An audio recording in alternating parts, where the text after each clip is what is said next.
City સુરતમાં નશાબંધીના કાયદાના લીલે લીડા ઉડાવતો એક કિસ્સો પ્રકાશમાં આવ્યો છે। શહેરના સરથાણા વિસ્તારમાં આવેલા યોગી ચોક ખાતે એક યુવક જાહેરમાં ગાંજાનું સેવન કરતો કેમેરામાં કેદ થયો હતો। મળતી માહિતી મુજબ સરથાણાના વ્યસ્ત એવા યોગી ચોક વિસ્તારમાં આવેલા એપલ સ્ક્વેર શોપિંગ સેન્ટરમાં એક યુવક નિર્ભય બનીને નશો કરી રહ્યો હતો।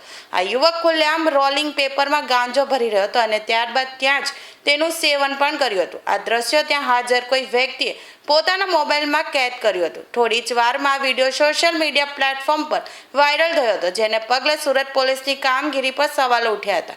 જો કે વિડીયો નજરે પડતા જ સરથાણા પોલીસ હરકતમાં આવી હતી અને ટેકનિકલ સર્વેલન્સની મદદથી યુવકને દબોચી લીધો હતો। પોલીસ તપાસમાં પકડાયેલા યુવકની ઓળખ આદિત્ય ભાવેશભાઈ હિરપરા તરીકે થઈ છે, જે કામરેજ વિસ્તારનો રહેવાસી છે।